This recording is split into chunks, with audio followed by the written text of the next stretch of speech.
I'm a speech and language pathologist. Um, and I'm the clinical director at Coral Care. So you had us 2 weeks ago, where one of our occupational therapists presented. And so tonight we're going to be talking from the lens of communication. So, given my background as a speech therapist, I'm going to be presenting tonight. I made a slide deck that I'm going to share with you that has a lot of slides, a lot of information. And I did that because I know the slides get shared with you after, like in a binder after this. So I wanted to make sure you had all the information that may be helpful to you. But I don't want the slides to kind of dictate our conversation tonight. And I know, we'll take questions at the end, but I would also love to kind of start by opening up the floor. Um, and hearing what, with our topic as understanding behaviors, communication, kind of thinking about any questions that you have ahead of time or anything that has come up for you with the people in your lives that your work that you're supporting, that you love, anyone where you might be conflicted around behaviors or just wondering if you're wondering anything at all. So kind of wanted to open up first so that I can make sure that anything I talk about tonight is really relevant to all of you. So, my name is Charlene, and I'm the founder of We Are Autism. And my struggle that I'm facing right now with my son Marcus is that he tend to bite and bite Mhm. himself, not others, whenever he's frustrated. And I know it's a form of communication. So I would just like to learn a little bit more about that. Yeah, definitely. Thank you for sharing that.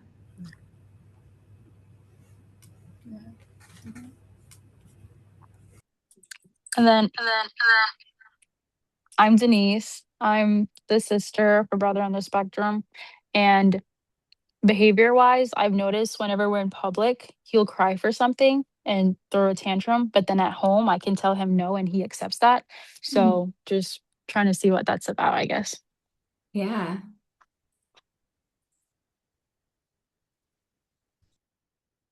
Anyone else have anything they want to start with, or should I share my screen? Cool. All right. If anything pops up, please, know that you're more than welcome to unmute at any time and share. But in the meantime, I'll go ahead and share my screen.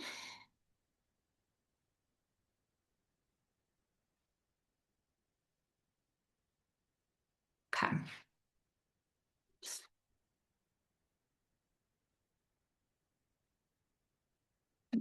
Want to advance. There we go. So I think kind of the most important thing for us to say tonight is that all behavior is communication. Um, so, if we take home one thing from this tonight, know that every behavior we see, everything we do, everything our kids do, our parents do, our siblings do is communication, in some way. Um, and a lot of the behaviors that we're going to be talking about tonight are a way for our kids, our siblings to tell us something with the tools that they have in the moment. And so what I want to talk about tonight is how we can treat that behavior as a message to try and understand instead of a problem we have to eliminate. And so, kind of how we can respond, what we can try, and how children experience us in those times. Um, so, children do well when they can, and I think we can all relate to this. So, we if your child could handle something in the moment more smoothly, they would. So I like if you can think about yourself, maybe, your friend or significant other, something like really upsets you and you find out at that moment, the way that you respond in that moment might be really different than if you had like learned about it, been, taken a few breaths, maybe gone into a different room, thought about it, and then gone back. And you may still be maybe mad if it's like an argument, but able to have a more rational conversation. And so, kind of what I mean by this slide is that if a child's sensory system is dysregulated, they're going to react in a totally different way than if they are regulated. So, it's not that all behaviors are something that we need to extinguish or fix or handle with rewards when we like what they're doing or consequences when we don't. It's let's think about why this behavior is happening. And that maybe if something were a little bit different, um, the child would communicate differently. So, um, you know, yeah, yeah. Um, so just kind of to start with the reframe.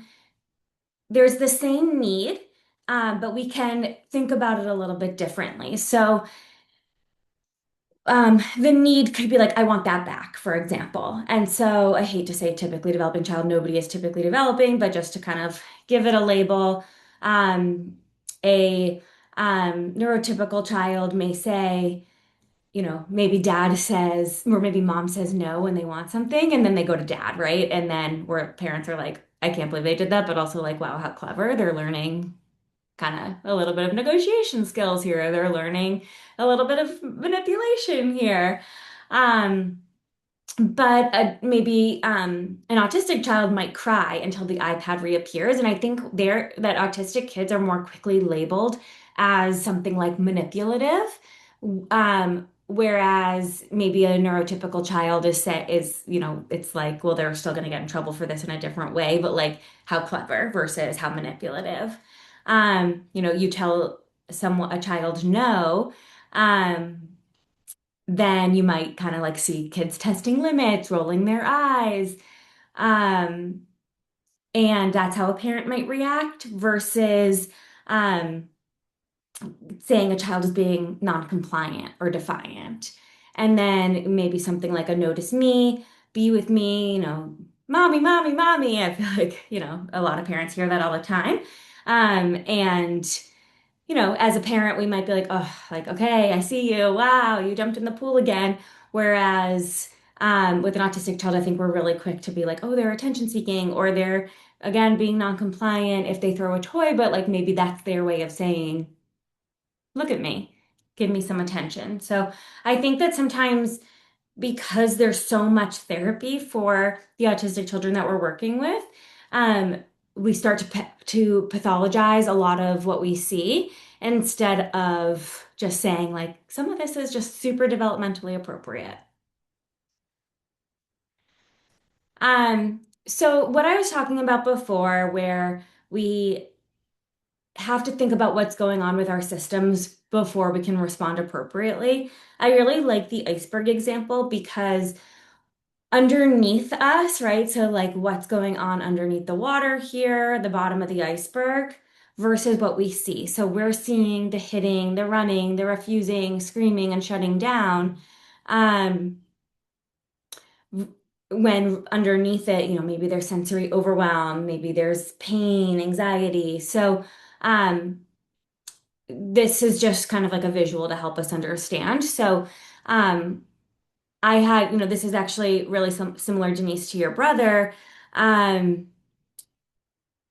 and I had a patient like this as well who, I actually did speech therapy at Target with them because I was seeing the same kind of thing where if we said no, if at Target, she was really having a hard time, but same thing, like in a different environment, she was okay. Um, And so if we said no, she would kind of drop to the floor, she would scream. And so kind of that above the water line that I have in this visual is we were seeing the screaming, we were seeing the drop, the flopping. Um, but this child saying, I want a toy, I feel like you can, hear those passerbys being like, how entitled, right? Like all of that judgment. But if I think about what was going on below, um, this child that I was working with was overstimulated just by the fluorescent lights of the store. The visual stimuli of the shelves um, was really overstimulating for her. And also like things we can't know about another person necessarily is like how hungry they are, how, are they just, is it the end of the week and she was super tired? So really like what I did was bring in the OT to think about like how can we help with the visual clutter? How can we help with the fluorescent lights, with the sounds in the store? But then as the SLP, kind of I was able to go in and think about, okay, with all of this going on under the surface, how can we think about structuring some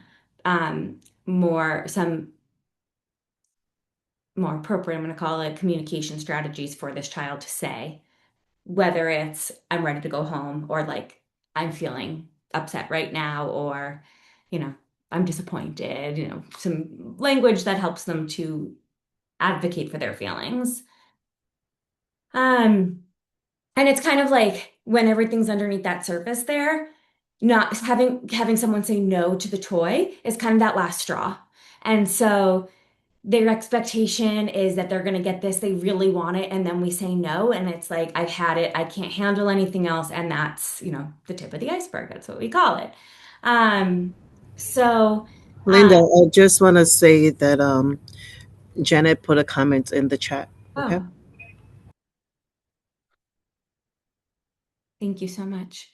Um, yeah, that she always wants to stay at home. Can you tell me a little bit more about what she does when she doesn't want to leave the house? Like, how does she tell you she doesn't want to leave the house?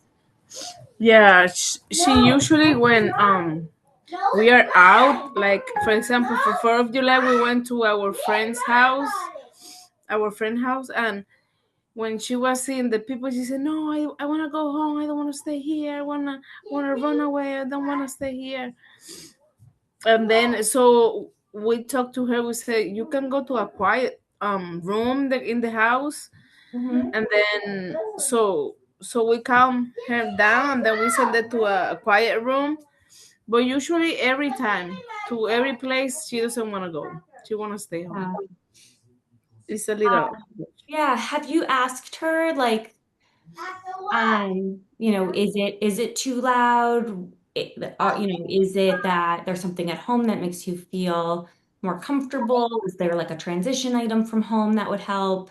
Have you ever tried any of that with her? Yeah, we use she likes toffee. Usually when we go out we let her take her, she likes a special bunny that she has, so Mm-hmm. she take it with her. And we take different stuff that she likes, but it's just her safe place is home. She want to stay Yeah. here all the time. We say, Jana, you need to go out. It's nice that you see the nature, the beautiful things that are outside. Mm-hmm. Yeah, so it's tough during the transition, but then in a while she fight a little bit, but then she's fine. But it's the transition. It is tough. Yeah. Does she have like a single, like one place that she's willing to go to? Or it's like Library. the library, yeah. The library is also quiet. But I'm wondering if it's the predictability of it. So going to a friend's house, even if it's a friend's house that she's been to before, she doesn't know who else is going to be there. She doesn't know what food's going to be served. She doesn't know how long you'll be there. So I wonder if giving her a few, um, like concrete pieces about what's going to happen. So like, okay, we're going to Lindy's house.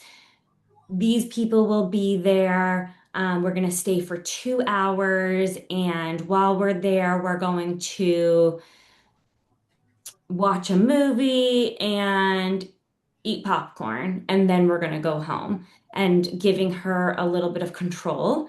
Like Oh, maybe even a choice, do you want to go for 1 hour or 2 hours? Do you want to have like, you know, making her feel like she's making the decisions with you? okay. Um, around places that she's not as comfortable going to might Okay. help. Sounds good. Yeah. Yeah. Worth a shot. Thank you. Yeah, of course. Um, okay. So I think just really quickly, tantrum versus meltdown, it doesn't really matter. It's more just like my point around that meltdowns are just that nervous system overload. Um, so I want to kind of talk about some of the signals that we might see because I think that sometimes we say, okay, my child flops all the time, or my child starts to bite. But sometimes we can see some other behaviors, precursors right before that, without putting too much attention into, we may have missed. And so in this kind of like part two, I just kind of briefly want to talk about um, what some of those precursors might be. And just starting with stimming, this is one that kind of everyone's stim can look different. I think, all of us have stims. I cracked my knuckles. I shifted my chair all the time. We might see rocking, flapping, humming. And stimming is interesting because stimming can be a precursor to something like biting that's not as desirable. But it could also be a precursor, like something that's telling you that your child's really excited. So instead of stopping it, it can be really regulating for your child. It can be just the way that they're expressing happiness. We just want to kind of think about when it's happening. Maybe they spin when they're happy, they hum when they're starting to get overstimulated, overwhelmed. So kind of just like learn about it, like kind of watch it and see if you can learn anything from it.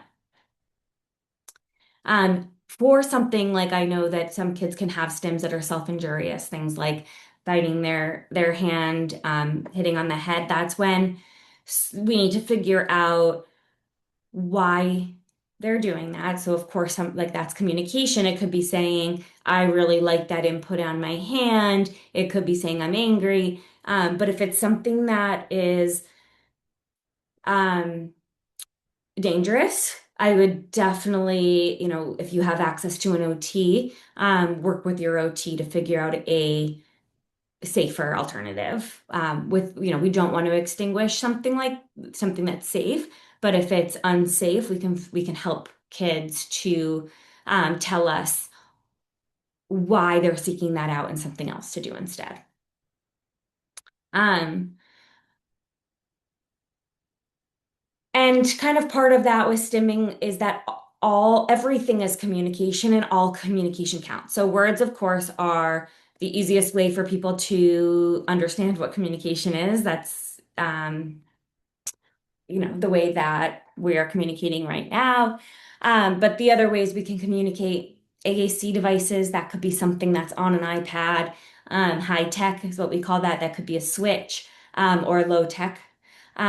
Pictures, gestures. So, someone pointing at something, like you would know to look over there if I'm pointing. That stuff's certainly communication, sign language. Echolalia, if you're not familiar with that, that's you've probably met kids who start to kind of just either repeat exactly what you said, or it could be that they repeat lines frequently. It's from TV shows and movies are the most common ones that we see. Um, Leading you, taking you somewhere by the hand, that's communication as well. And then behavior. And just communication doesn't require eye contact. I think sometimes providers will try and make eye contact goals, and eye contact can actually um, can reduce processing. It can be really demanding for autistic people. And so sometimes your child is actually listening really well if they're looking away versus if they're making eye contact. All of their focus is on the eye contact, and so they're missing everything else. Um, and every one of these counts as communication. And us as verbal speakers, we use gestures all the time. We use pictures, right? We see a stop sign, we know to stop. We point at something to gesture. We take someone by the hand as, we're leading them somewhere as a surprise. We use all of these forms. So all communication is communication. They all count. Um, and so this is what I was just talking about in terms of echolalia. Um, some kids, and this is especially common in the autistic population, they learn language in chunks. So instead of learning that, like, um, I like toys are three separate words, they'll learn that as a full sentence. And so that's where we start to see a lot of kids start to quote movies. Um, and what's really cool, I find this like so fascinating because those chunks are meaningful. It's not just that like they heard it and they want to say it. It's like to infinity and beyond, they saw Toy Story that was a super exciting part of the movie, and now they're using to infinity and beyond to say I'm excited.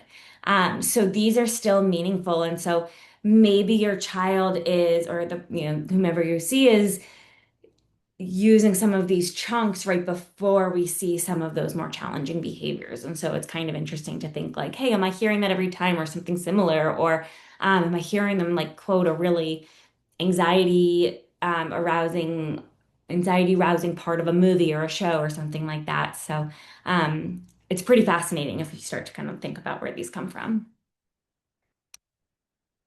Um, and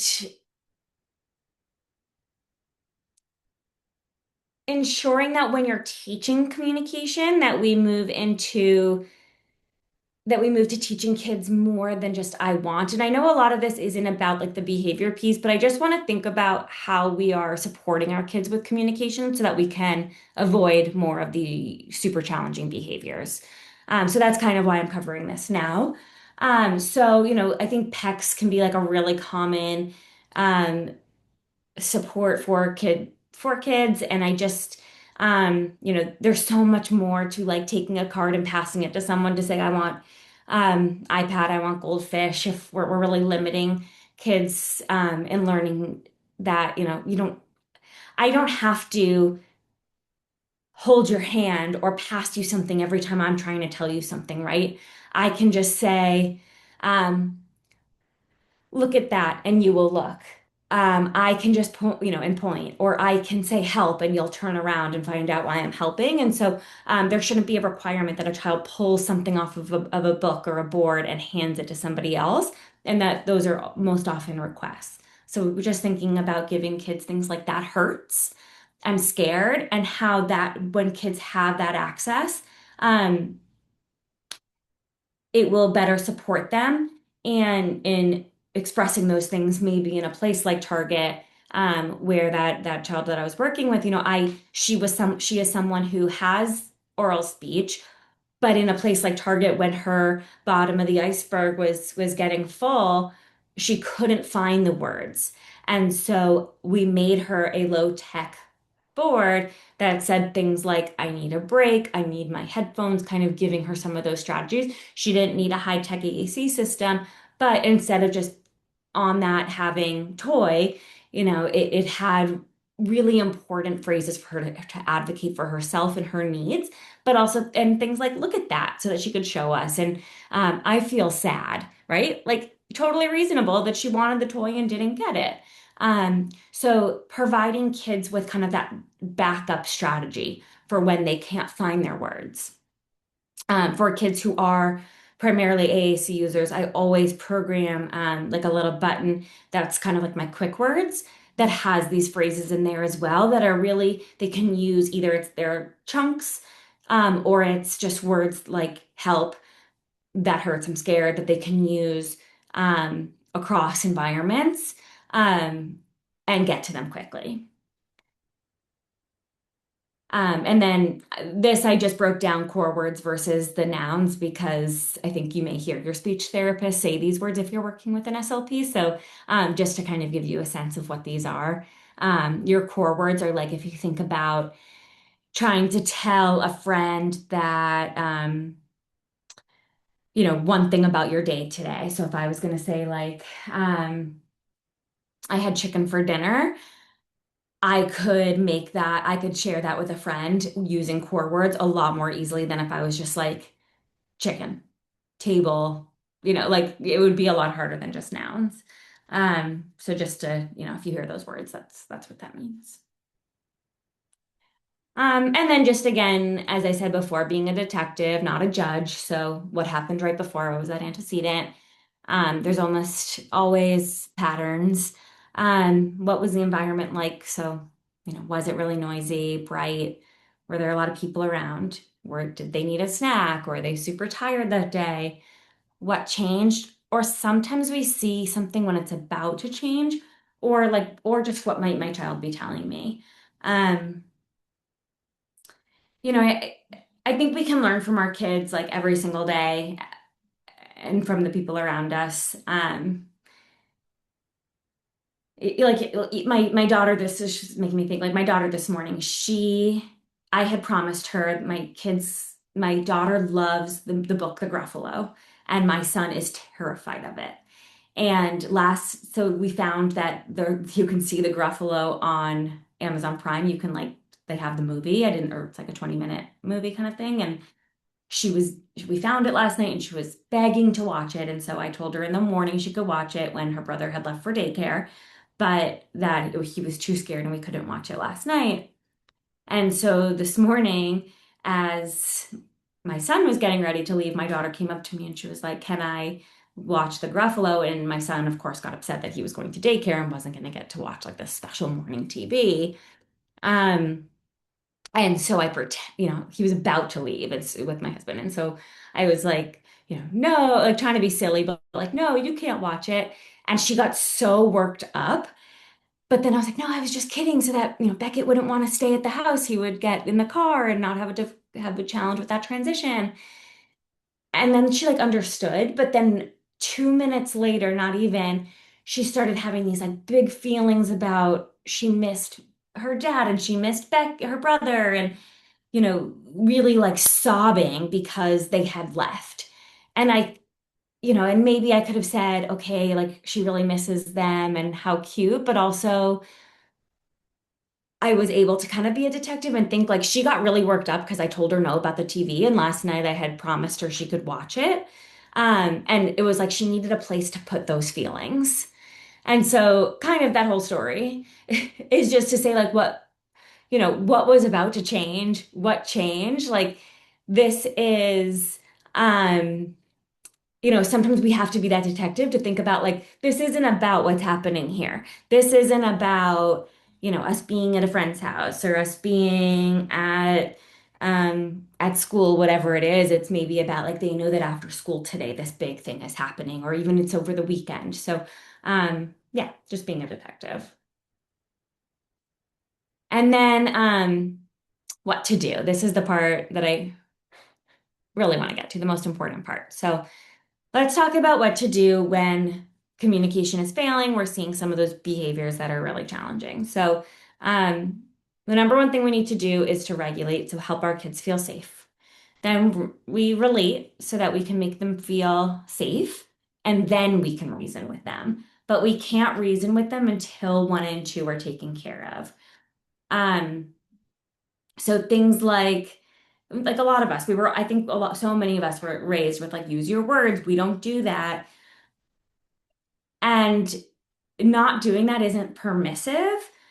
What we're doing by regulating and relating first is waiting to reason and teach our kids when their bodies are ready so that even if that's a couple hours later the next day, that's when they're able to learn, and they're not going to learn in the moment when they're flopping to the floor. So, thinking about regulation, your calm presence does more than any words. So, co-regulate with your child or with the person that you're with. Your calm can be the way that you help to regulate someone else. Lowering your voice, slowing your pace, use fewer words, um, get at their level. Um, so when our kids are having a tantrum in a store or at a friend's house, it can be really distressing to us too, because maybe we feel that we're being judged. I think that's probably like one of the number one things as parents that we struggle with when our kids are having a hard time, is feeling like it's our fault. Um, but if we can kind of staying calm, um, and also knowing your kid, like some kids really need a hug, they need you really close to them, but some kids just need space. And so understanding, and that's not just kids, that's all people. So kind of understanding that person.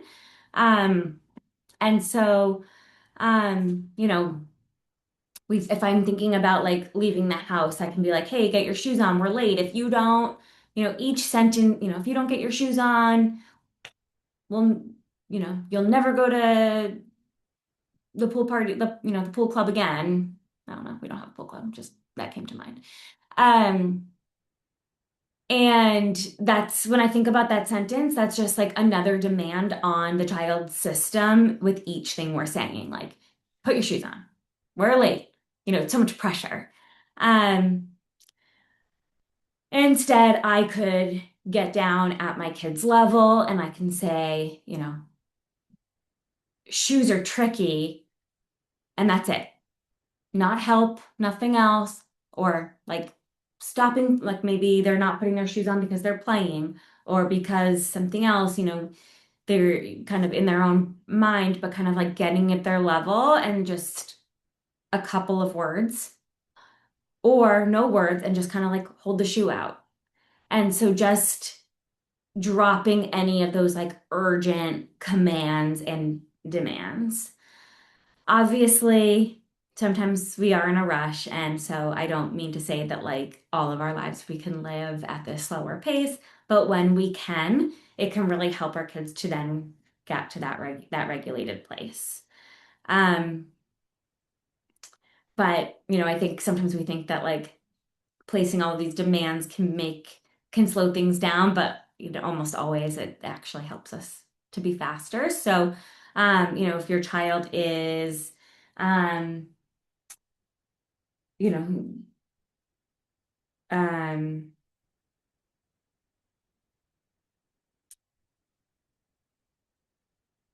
trying to think of like if your child is like, um,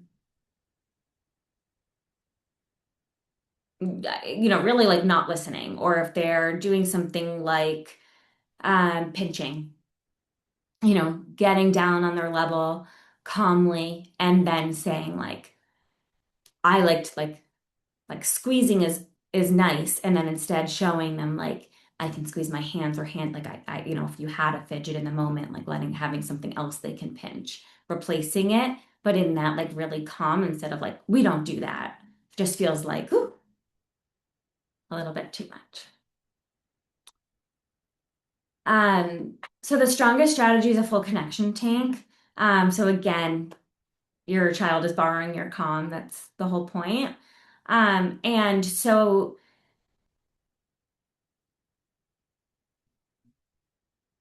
I think that sometimes we make kids, especially in compliance-based therapies, earn connection or earn their preferred way to spend time.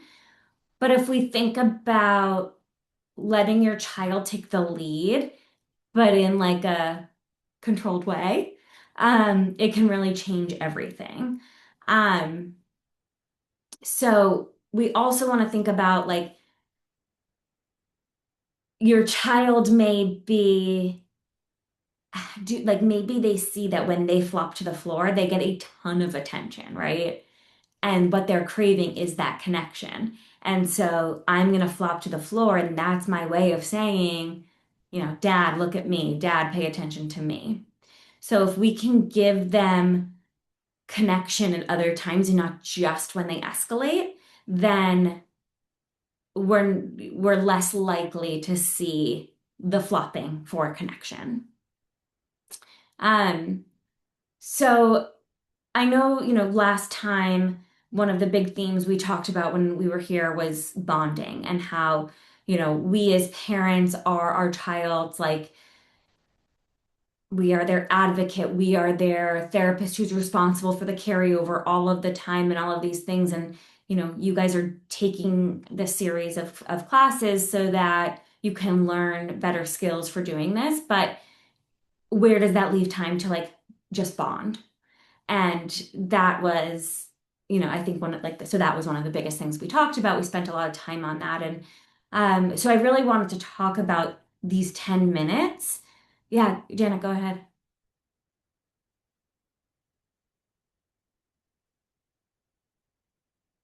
Mute this. Okay. Can you hear me? Yeah. So I have for example, I have a question. So I have one student. So the other day I know how to um deal with them, but the teacher that is working with me, everything is new for her. It's hard for me sometimes when I see something that I know it should be lead in another way. I wanna, I need to try to tell her like that you have in the slide before, like sometimes you need to ignore him. Don't give him that attention. Like he's, for example, yesterday, I'm gonna give you an example. Mhm. So he said I'm math, and he went to the floor, hide under the chair, and she was teaching, and she said, oh no, I'm not gonna deal with that. You need to go sit and pay attention and do the same thing that everybody's doing. I told her I give him 2 minutes because he expressed me he was mad. So I gave him 2 minutes. When Mhm. those minutes are gone, he need to go back and sit. And he told her, but Miss Janet gave me 2 minutes. He said, oh yeah, but you need to sit right now. And I said, oh my God. So it was hard for me to say, come on, give the 2 minutes. He already expressed he is mad. So I gave him 2 minutes. When 2 minutes are done, he can go sit. But no, she was like, no, you need to go sit right now. I said, oh my, she's setting him up. And Yes, it was very hard for me, like, of course. because sometimes if they don't have the training or they don't know how to deal with those students, it's frustrating, like, because they just wanna the student work. No, come on, he's here, that's fine. At Yeah. least he's here, he's not yelling, he's not throwing chairs. He just said he's mad, he wanna go under the table, that's fine. Mhm. So how can I tell her in another way, like, it's like, yes, when he needs his space, just give him space. If he's Yeah. not yelling, he's not doing anything like it's harmful some everybody, he's not hitting nobody, he's not making noise, so just let him be, like, let him, give him his space, right? Yeah.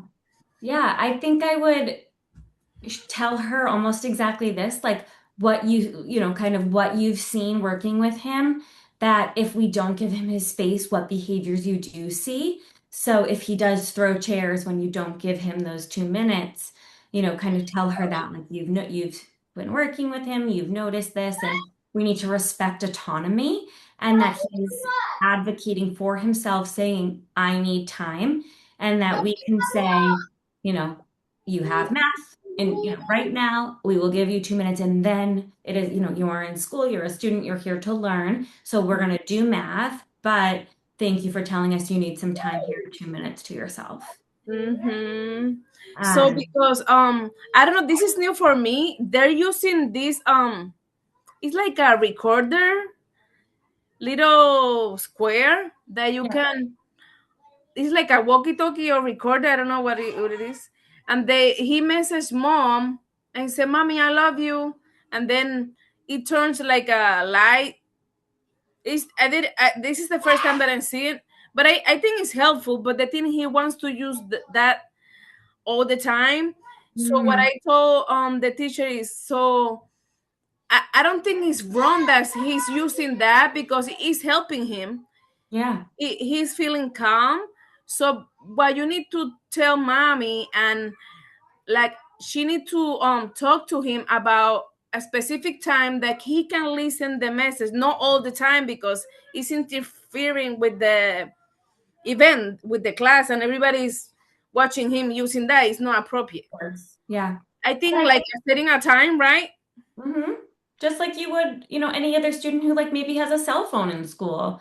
um if it's a calming thing, like maybe he can have a bracelet that mom makes him or something else that, he can have on him that's less distracting.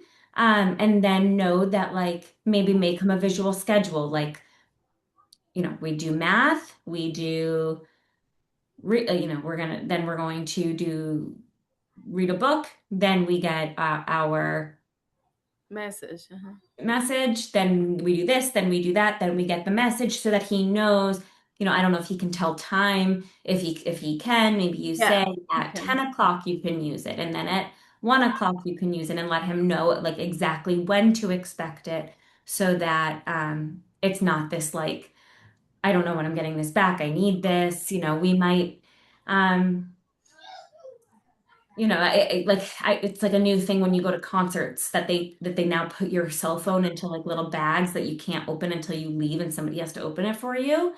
And some like one of my friends was telling me about this, and that as a parent would give me so much anxiety that like what if the babysitter needed to reach me and I can't get into my phone and the performer doesn't want you recording, but like I feel like that's like like I would be getting anxious and I'm kind of thinking about this child that he's probably feeling the same way that he doesn't know when he's Yes. gonna be able to like communicate with mom again. But if we can like if I knew like okay in 10 minutes you can check your phone and make sure everything's good, then Mhm. and Yeah, for him that to was the big trigger. Like, because he was using that and she didn't understand the way that she should tell him, you can use that, but it has to be a specific time, not all the time. And then he gets mad, and then it keep and escalating for a escalate. small thing. It was a small thing. Yeah, he Create feels a out of control. Yeah, so I would just explain that to her and then give him something that lets him understand when during the day he'll have access to it. Thank you. Yeah. Um, and yeah, so like that is connected time is helping him to helping these kids to understand their environment, helping like when kids feel in control, they feel connected with you because they're kind of in charge of planning. And then, if we're thinking about times where we can bond with them, we can just communication is just, maybe if you have a child who loves to line up cars, get down on the floor and line up cars with them. Just follow their play. If you have a child who wants to pass a ball, I think about that as like reciprocal conversation. You're going back and forth, taking turns, and you're connecting with them, you're filling their tank so that they feel more regulated. And you're hopefully feeling a little bit less like that, you know, leader of the pack kind of feeling that I think we can get as especially moms, but as parents, and more just like you are getting that quality time with your kid, but also helping them to regulate so that they can communicate more effectively.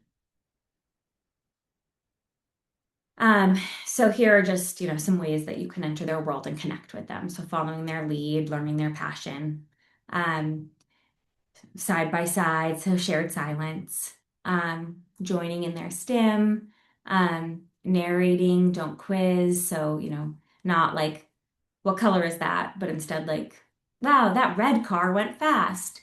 And then watch their bids. So, the ways that they can say I love you. I think like the learning their passion thing is really huge. Where we can bring their interests in when we're trying to help them to communicate. So, um, I may, maybe like thinking about a child who does throw things, maybe that same child really loves um, trains, um, or dinosaurs, maybe I'm going to pick. And we can talk to them about their emotions in terms of dinosaurs. So, like, when I'm really mad and I'm at the level of throwing chairs, that's me as a T-Rex. And use their interest to like help them understand what they're feeling there. Because they're not just throwing a chair, they're throwing a chair because of something. So help them understand this feeling, but with something that they really understand, right? So if they really understand dinosaurs, elevators, train schedules, use it there. And like then when they're really calm, maybe they're like, I don't know. I don't know enough about dinosaurs to pick like a really nice calm dinosaur, but you get my point. Um, if you have a child who loves music, maybe their happy place doesn't have to be a song. I think maybe we talked about this last time where like, for some people like classical music can be soothing and for some people like like screaming music, like rage music can also be really like calming to them. Like I love to sing like angry songs in the car. I don't know why. It's not that I'm sad. It's just like I really enjoy like Alanis Morissette. Like and so kind of thinking about like maybe that's where I'm regulated. And so that's like my calm place. Whereas maybe for me, classical music would be my like escalated. Like I do like classical, but like I don't like it. I'm up here.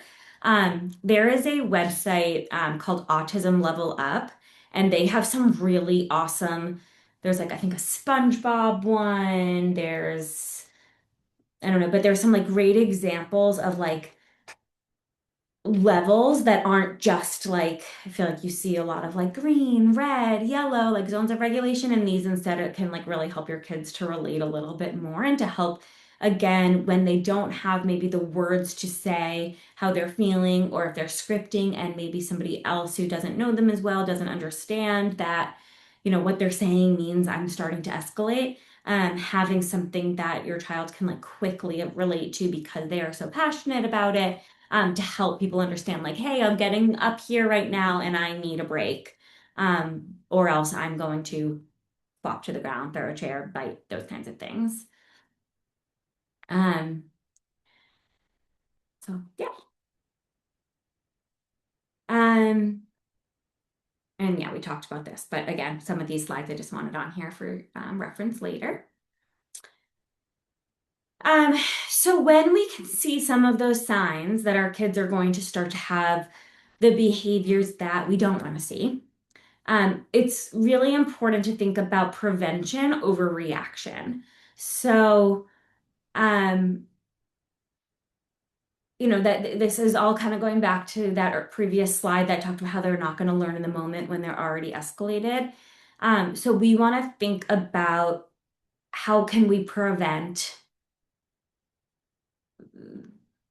whatever it is that we don't want to see, that we know is unsafe, that we know is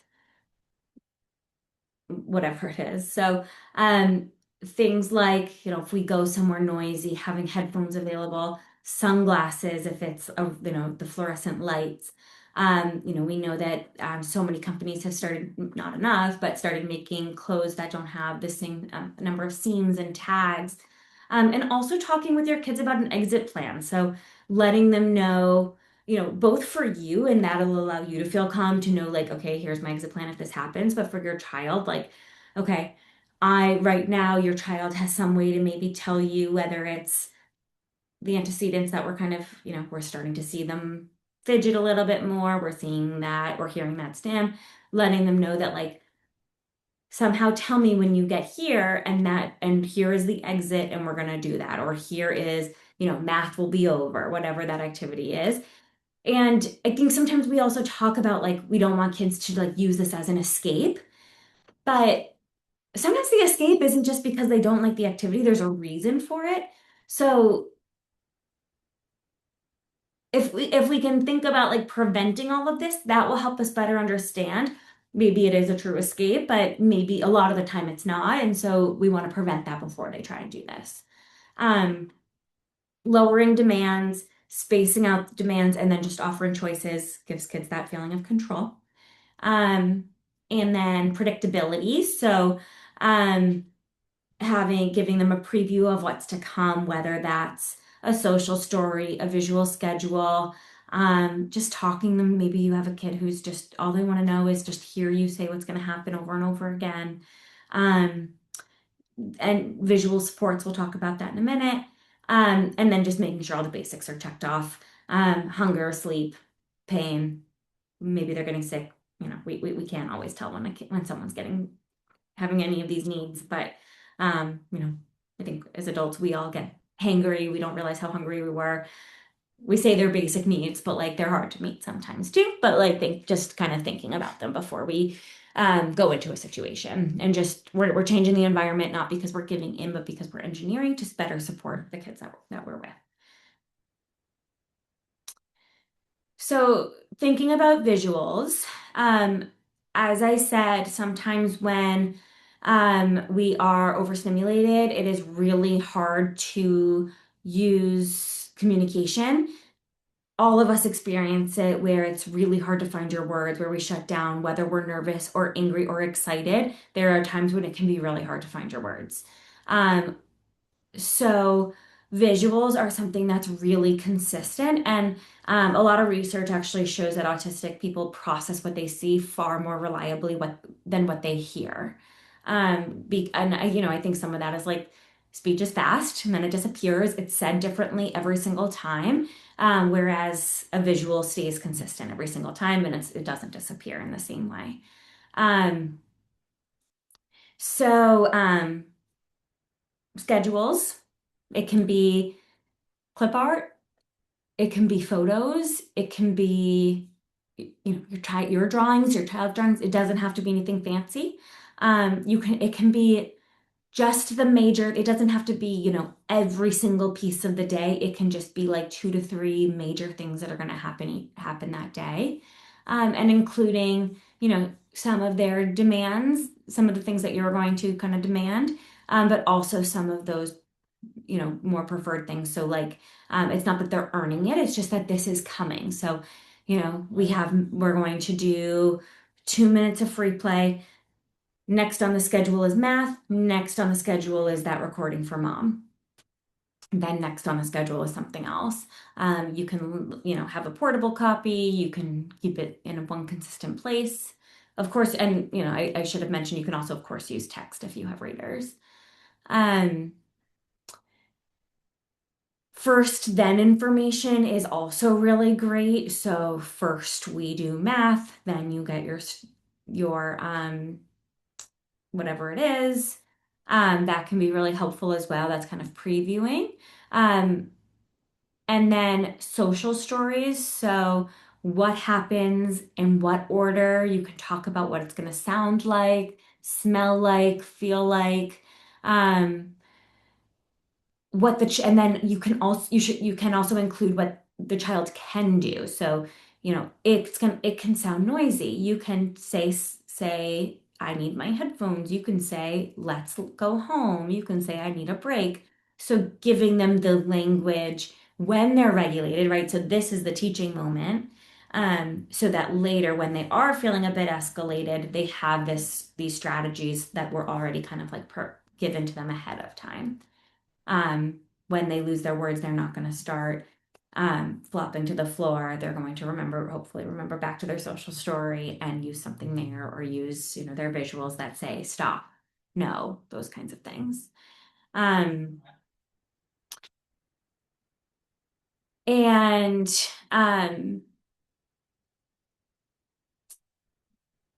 I think those social stories can be really impactful when they are like really honest and say things like, there's going to be bright lights. You may feel scared, and like telling them like honestly how they might feel in that situation, and not like everyone sat still and felt happy. Like that's not realistic and that's not going to help them feel safe.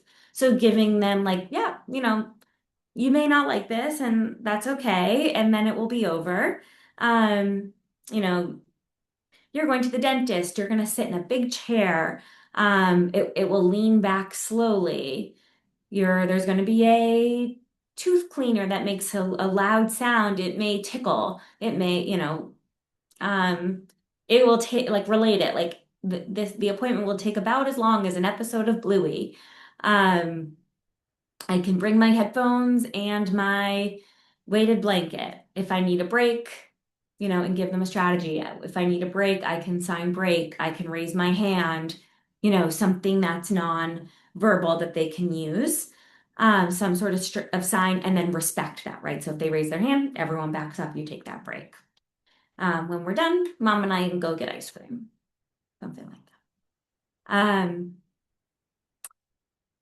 Yeah, I will say like, AI has a lot of flaws, but this is one place where it's wonderful. You can put in, make me a visual, use ChatGPT to say, like, make me a visual schedule. This is what we're doing today, or make me a social story about this. And you can get some really nice personalized things using like, the available tools you have. And then honor the message, even no. So it's not that we have to like respect. It's not that we have to like, we always have to respect no. I don't mean to say that, but like we can honor no. We can honor that the child says no, and then we can still um move on from it. So for example, um, your child can say like, I don't want to leave the house. And then instead of like, oh, you don't get a choice or like we're going, kind of fighting the transition, we can say, you know, I heard that you said no. Um, when we when we walk to the car, do you want to skip or do you want to run? And kind of like say, like, I heard that you said no. And let's talk about like just this one small piece and like give you some control. Um, or if it's something like that you can honor no, then we say no. Um, but letting the child know that their no is powerful and that they're being heard before it escalates into a behavior that we don't want to see. Um, and sometimes, especially at the beginning, like I think that we're talking a lot about kids who have had um, consistent access to all of this for a long time, and so they're more understanding of these social stories, of these strategies, and it can take a really long time. These are kind of like best case scenario. Like we can present these and you could see a year of a child biting and throwing chairs and things like that. And if we're just consistent with it, it will help. And so just thinking that like that throwing chairs, that biting may be your child's way right now of saying no. And so kind of acknowledging like, I see you biting your hand right now. You're telling me no, you don't like this. And then maybe that's because we're asking them to, we're not even like a demand. Like, yeah, I see you're saying no. We're in Target and there's a lot of of items on the walls. Do you want your red sunglasses or your pink sunglasses, right? And like kind of like offering a choice with their strategies when you see this like this behavior that we don't want to see. And it's so hard for us to get there because they're escalated. We're trying like it's can be really hard for us to stay calm, but like we need that practice too. And so honoring that like whatever way they're telling us no, if they're throwing a chair, right? Like like we have to protect if there's other people around. We have like we're trying ourselves to stay calm, but kind of saying like, yeah, you threw a chair. I see you're really angry and you're saying no. Um, and then offering up, do you want kind of this or that? And of course, that goes back to the detective of like what helps your child in that moment when they are that escalated. Do you want a hug? Do you want um you know, I think the other piece is like sometimes we try to restrict a preferred item when we see these behaviors, but like if that's their way of saying no, maybe we say like, do you want this preferred, these maybe lesser preferred or preferred things because it's like we're trying to say we hear you and you're saying no. And so we're not going to extinguish you throwing chairs and extinguish you having this feeling. We're saying we see that you're here right now. And what for us, like what makes us feel good when we're at that really escalated, like do you want to go for a walk or do you want to, listen to your favorite song? Like those are two things that would probably like that would de-escalate me. And then we can come back to whatever it was I didn't want to do. If I'm really scared of, my going to my first day of work and I'm saying, no, no, no, I'm not saying I'm not going to do it today. I'm saying I'm not going to do it now. What can I do first to help me be in a better state to then do this lesser preferred thing? Um, and then I've said this many times, but offer easier ways to send the same message. So just giving them the words, model the tools. So on their AAC device, on their low tech communication tool, modeling, right? I heard you say no. You said no, or even just touching it. Um, and never holding your child hostage. I don't think you would do that. Um, and so just kind of to reiterate, what to do, what helps, safety space, silent stay versus demands, restraining, forcing, um, and then the repair and reconnect. So once they, are no longer flopping or throwing or whatever it is, saying like, I'm glad you're feeling better, there's no consequence. Like, I feel like I'm sorry I yelled, if we get escalated, and kind of modeling like what it looks like when we escalate and then when we calm down, and then again, that problem solving later. Um, and making sure that everyone in the child's life is on the same page. So that shared language isn't just like, as in just words, but also just the language of how we respond to our kids. So that kind of goes back to the person, Janet, in your classroom who, helping them to understand. And then just connection isn't a reward. It's the ground everything grows from. And I'll have your take home. There's no real homework. It's just kind of thinking about being the detective and then taking the 10 minutes a day to connect. Yeah, and that's just how to reach out to us if you ever wanted to. So like, I'm more than happy to take questions now. If you want to take a 5-minute break, we can take 5 minutes and come back, whatever you guys prefer.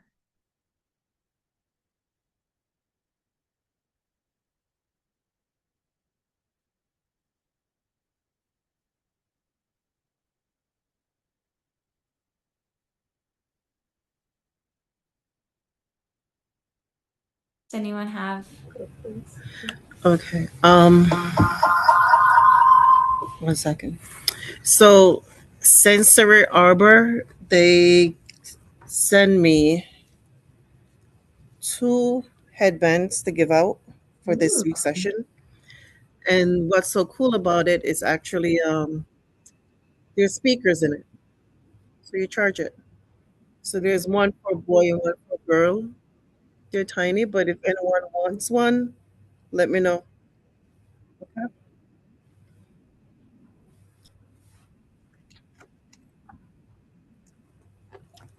And also, just a reminder that Colonial Estate give us their place to use on August the 8th to do our celebration barbecue.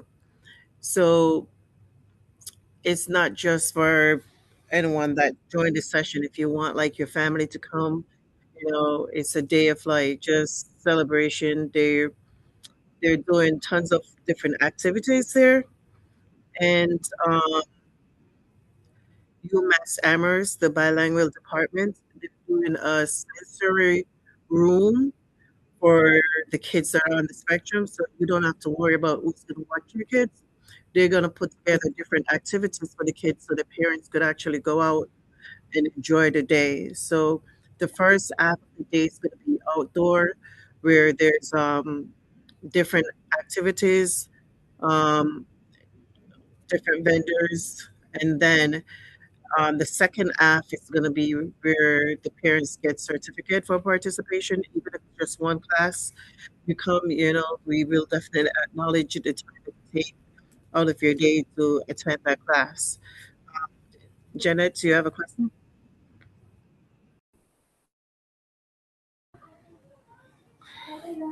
When is gonna be the activity?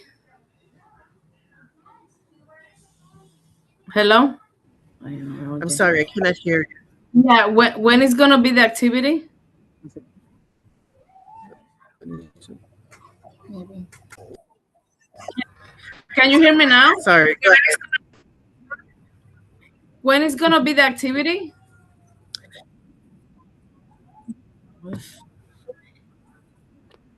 When is gonna be the activity? Are you saying when is it going to be? The date? So it's Okay. Hold on one Um. second.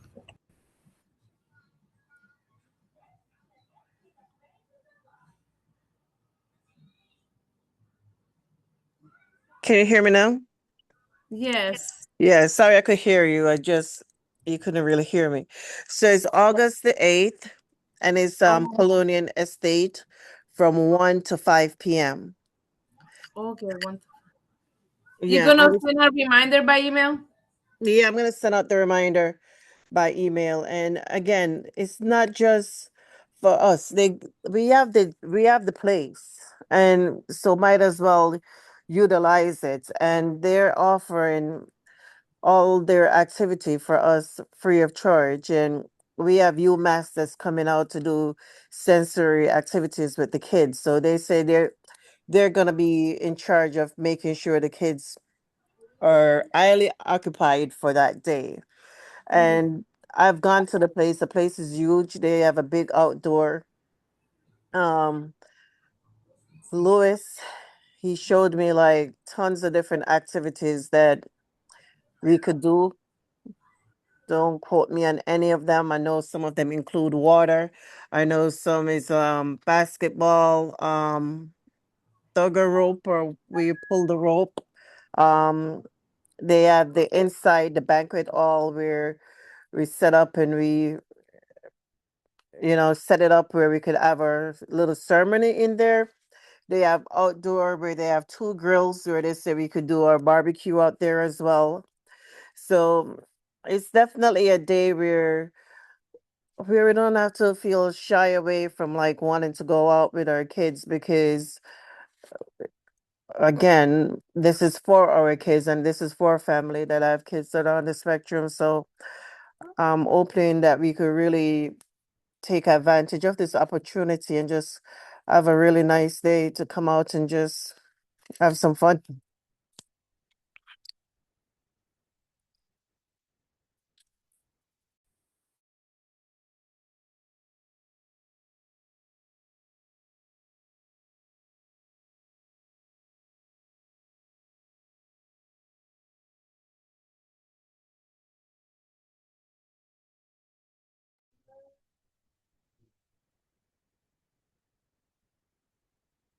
Does anyone have any questions about the communication piece tonight? One second, Lindy. I'm just gonna say, Janet, you could definitely have the girl Edban. Just send me an email with your address and I send it out to you, okay?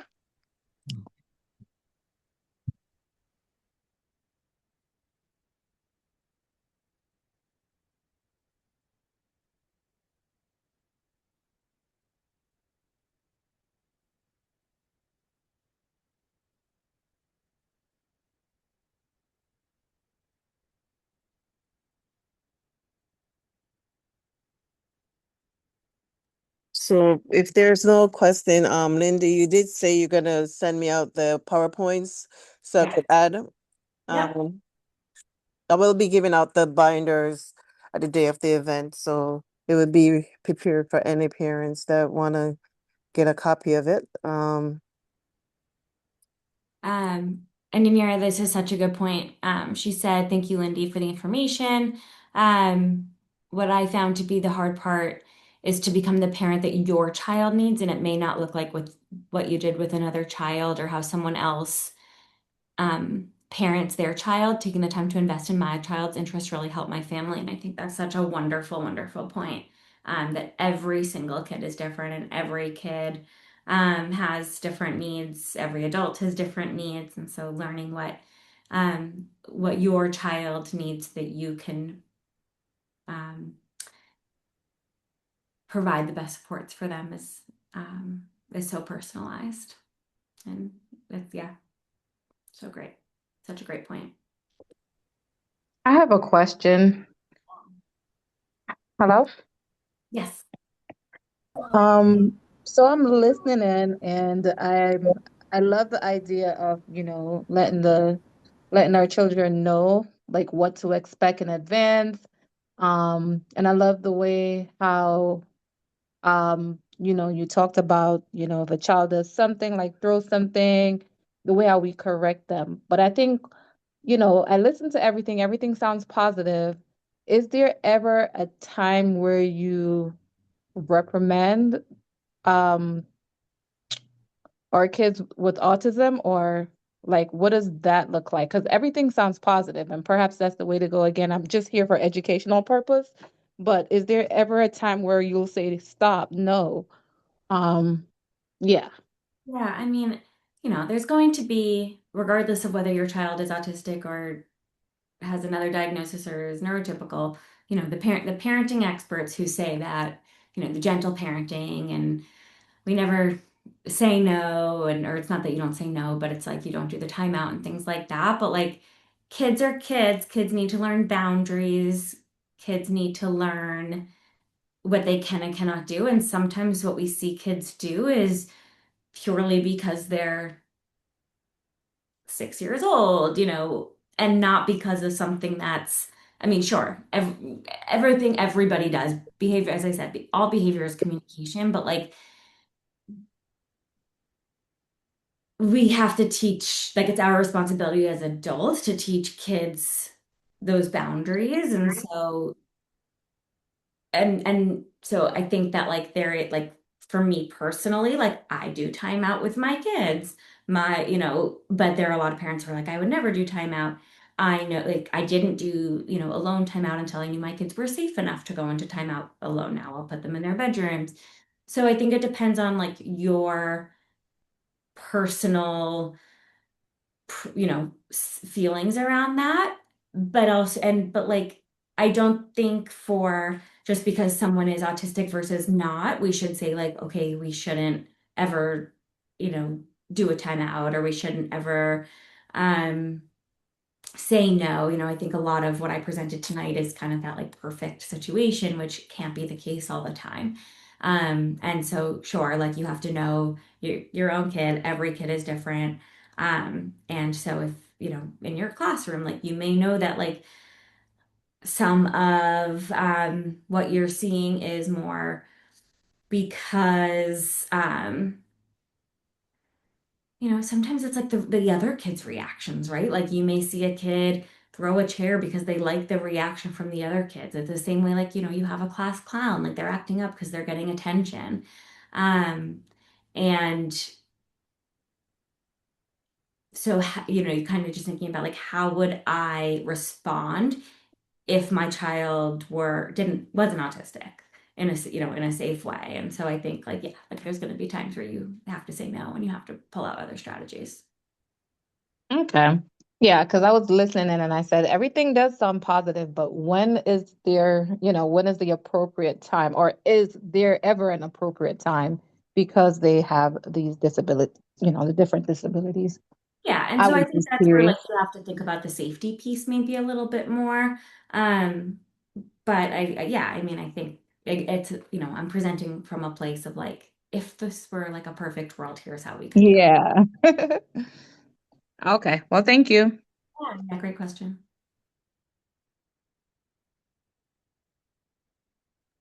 Sometimes I find it like kind of difficult to tell the difference between if it's autistic behavior or if it's just a 6-year-old behavior. Oh, Yeah. hi. Can you hear me? Yes, we could hear you, Janet. One part, I think one part is very hard. Like, for example, even in a regular house or at school. So when you're dealing with different situations, for example, the neurotypic student or neurotypic child, like they always want to compare. Oh, why he can do that and then I can.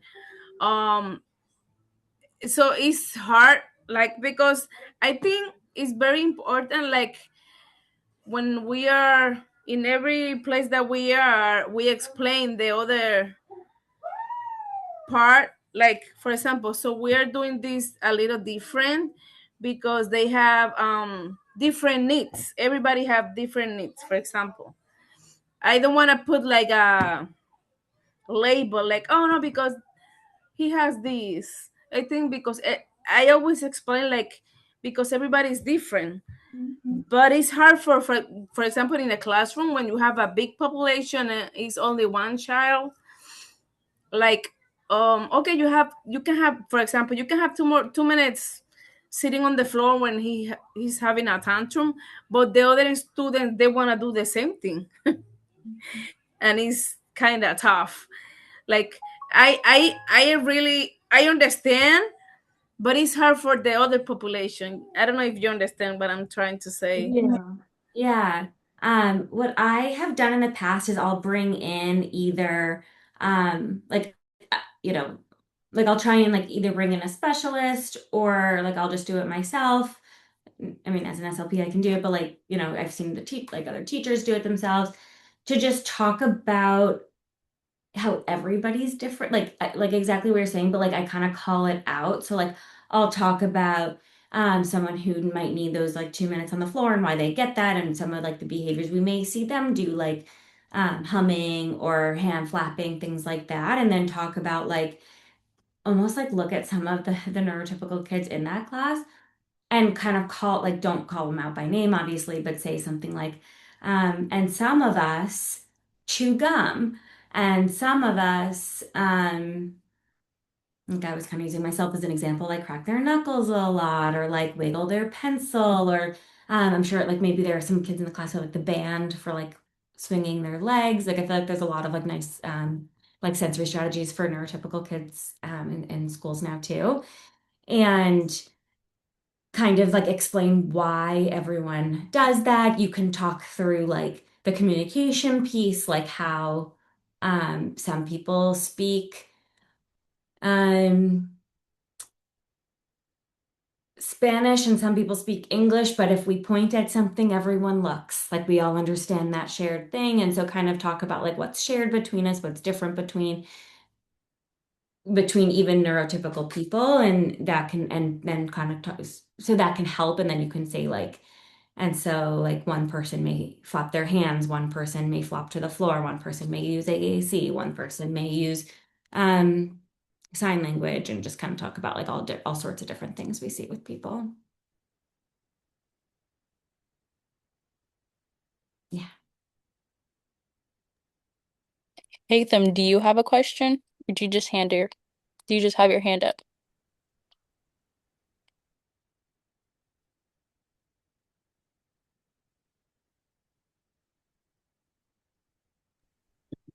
I have another question.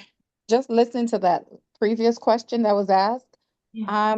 I don't know if any parent on here have like an example they could share, but if they had like other younger, you know, children in the household and having to experience where, your child with autism gets a different different type of treatment because of their condition, like how do you navigate, because as adults we are able to understand because we understand, we learn, we have experience and we're educated, but what about the younger children that don't understand, like why does my younger sibling gets to throw a chair at me or hit me, but yet, he gets a little, that's okay, or a conversation, as opposed to maybe they get yelled at. Like, I don't know if anyone has a story to tell, but I thought about that with the last question that was asked. Great question.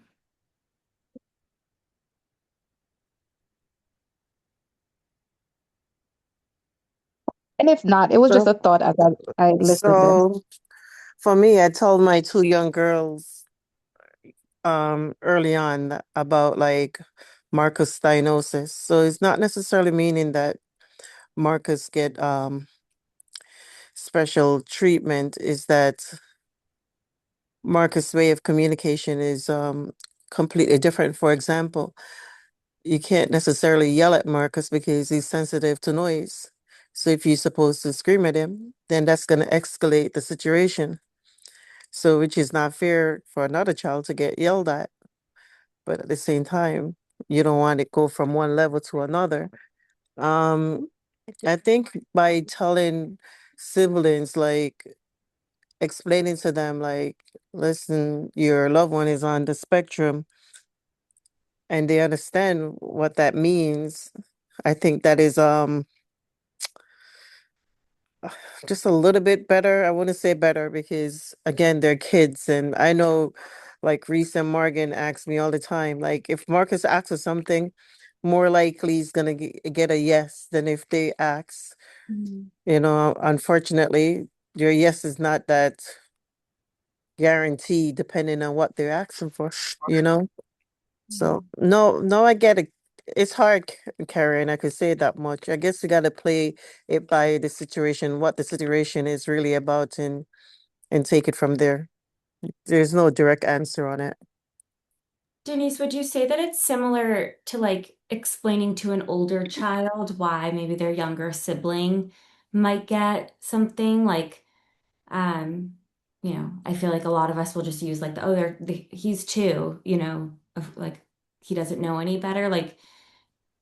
Well, Like not necessarily older, but like maybe in the same age range because I feel like the older they are, it's easier for them to understand because they're educated or they have seen and have experienced. But maybe if they have like other siblings close to their age, and the exact example that Charlene just used, that would be perfect. But I love her response.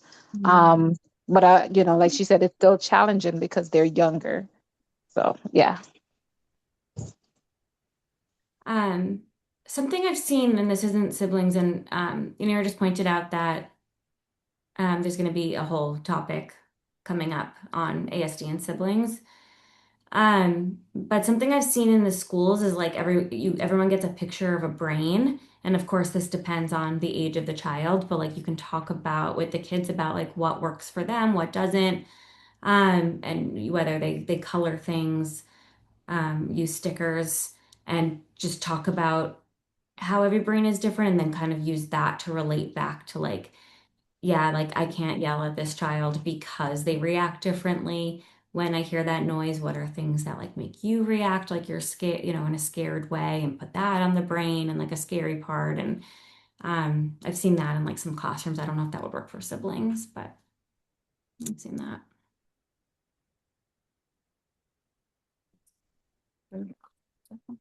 I've also seen it where my two girls use Marcus diagnosis to their advantage. Like if they want something, they would say Marcus want it instead of they saying they want it. So sometimes it actually work out to their advantage, I guess. It's really cute.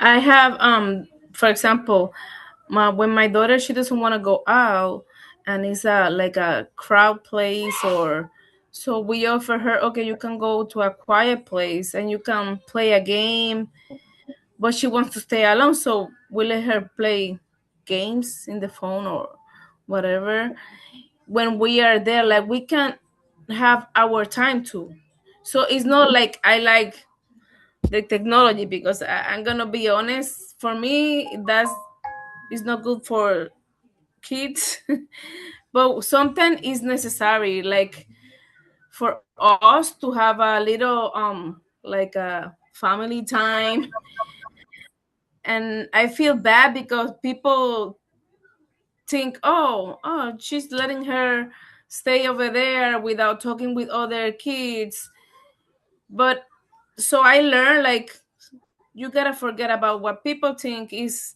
because you know your kid and so I know we don't do that all the time it's just because if we deserve to have like a time with friends too but if my daughter she doesn't like to go out because of the noise because of the crowd and that's something that helps her to calm down we say why not but sometimes the son, my little son, he said, "Oh, but he's using that. I'm gonna use it now." I said, "No, but you have your other friends here. You can play." So it's tough in that way too.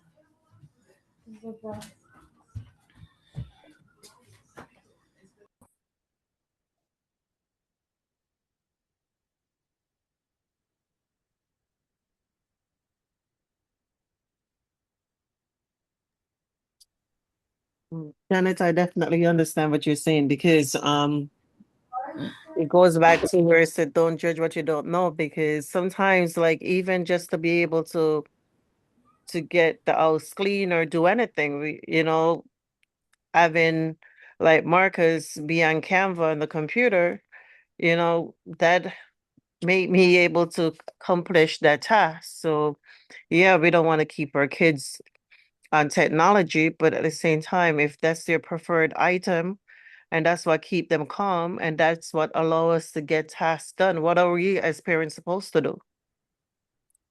Mhm. Yeah, totally.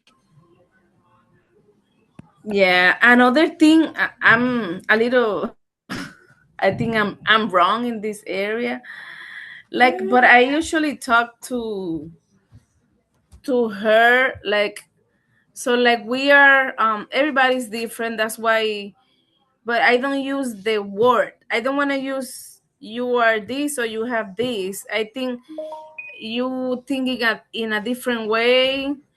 Everybody's different, but I don't want to use oh because you have this or because you are this. Because for example, I have one student and he's using that all the time. I said that's why I don't. I think I don't know if I'm wrong because I'm not telling her like you have this, but I explained to her, but in different words. Like so you don't like that because your body or your mind react different to him or to your brother or to me.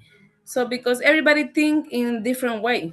So I explain, but I don't use the word. I don't know. I don't want to use the word because sometimes they feel oh, for example, it's when I'm gonna use this example. I don't know if it's correct. Like when the doctor tell you, oh, um, you can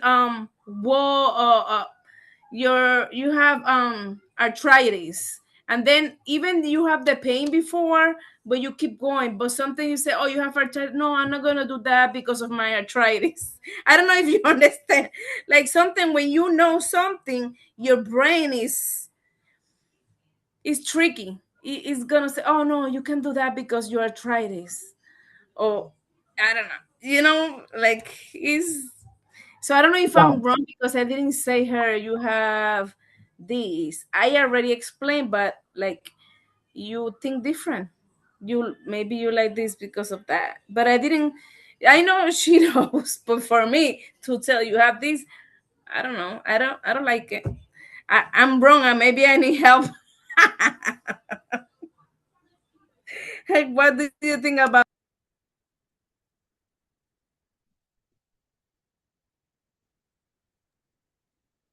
I don't know if you're right or wrong either, but I also do love what you're saying because just being in the classroom, I feel like when my students, I mean, I don't teach the students with autism, but I teach students that have like an IEP with certain, different disability, or they get certain like individualized accommodation for their, different situation.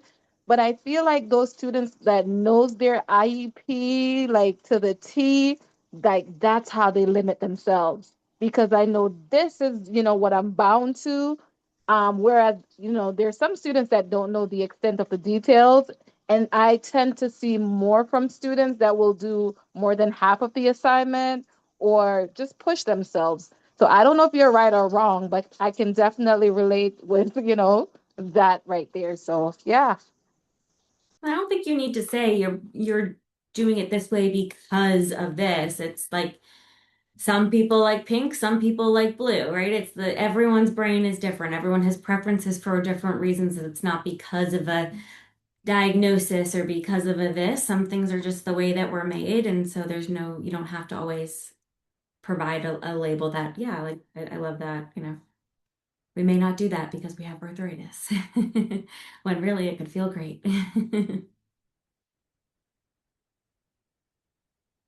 Yeah, I have one student that his mom explained everything. I'm gonna say every half hour he say no because I have disabilities, I have ADHD, I have anxiety. I can do that because of my anxiety. I need to talk to my mom because of my anxiety. Say, sometimes if you tell, they're gonna get weak in that area because they think if they have something, they can do, they can go above that. They get stuck. That's what I think. But for example, for myself, when I was in school, it was very hard, extremely hard to focus. Very, very hard. And I think I have ADHD, but I never got the diagnosis. But what I was doing, so because I know my attention was very short, I gotta stay in a quiet place. I went to the library and I was studying there, like nobody bothered me. Yeah, but everybody's different. That's what it is.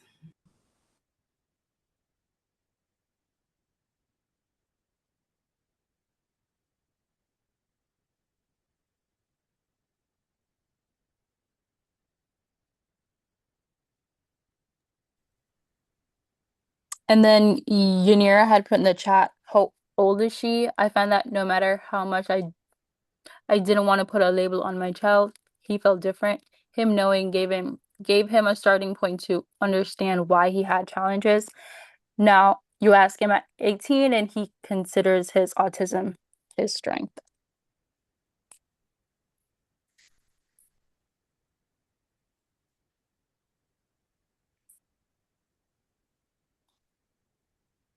Oh, gosh. Oh, Yanira, I have a question for you because your son is older than Marcus. Like, when do you see that turning point? Like right now with like the challenges that I see with Marcus, I notice there's an increase in his communication, particularly like if he saying a word and he's not saying it clear, he's spelling it. But when do you see that shift like in like behaviors? Like I don't know how to describe it. Like maybe calm down a bit. Like when do you see that shift?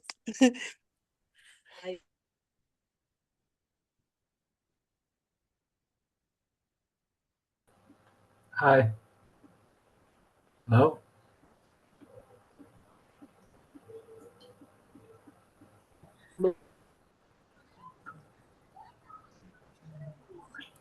We hear you, Okay. I think Ibrahim. I think in your case with Marcus that the more he unlocks in himself and he's like, I can communicate like this, I can read this, I can write this, that maybe that's the hurdle, right? He's challenging himself or he's frustrated when maybe you understand him, but he goes up to school or goes on that bus and no one else understands him. So when he gets home, I always describe my son as that soda bottle that got shaken all day. And then the moment he got off the bus is like you open up that soda bottle and he's all over the place. He's aggressive. He's just wild. So I started to ask myself, what is he missing? What's going on in the classroom? And I started to ask a lot of questions. And what I found is he wasn't in the right classroom. He didn't have the right teachers. Um, but my child at 18, we still have sometimes some issues because there's always going to be something. Yeah. Right. So there's always a challenge and just trying to find a way to work around it. And that also we've asked ourselves all the time, is he just an 18-year-old teenager who thinks he knows everything, or is this autism? So I think for his whole life it's always been which lens do I use to and sometimes it takes you to tackle it with both lenses. That's not always easy, but the biggest thing is learning your child and responding to them in only the way that you need to respond for that child, not how someone else tells you to react, not so how your other kids want you to, because he had older siblings. So it's like, how come he gets to get away with all this? But I've explained to them, I parent him to the level that he needs me to parent him. And when it's your turn that you need the attention and whatever that focus is, then I'm gonna parent you that way. So whatever, if I need you to have strict parenting with one and lenient with the other one, it's always been kind of like that toss up. So I wish there was a clear answer, but there's not besides.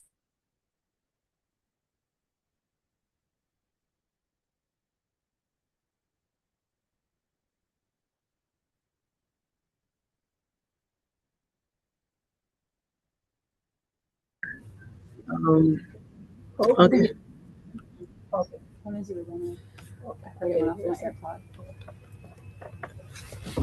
Ethan, you have a question? I did hear it come through.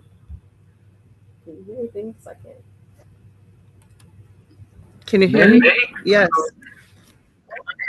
Yeah, I just want to say that there is a specific hormones can affect the behavior of the autistics.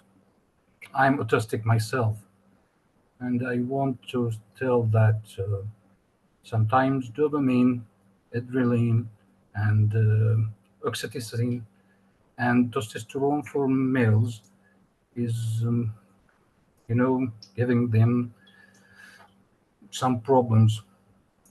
So I don't know if that's relative to what you are discussing here or not.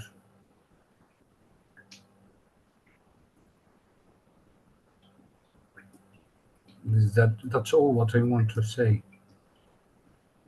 Thank you.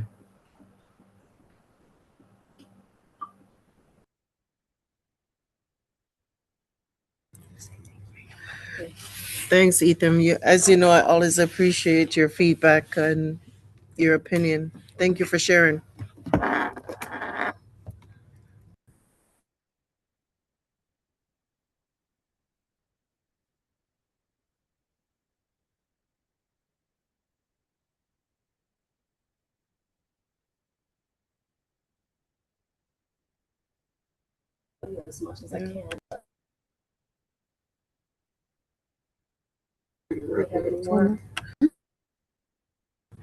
Do we have any more questions? Are we good for this week? No. As always, I appreciate you guys taking the time out. Next week session is going to be week 5, and we have the Hispanic, not Hispanic, the UMass Developmental Lab. They're going to be coming out speaking on, you know, 1 second. I don't want to lie.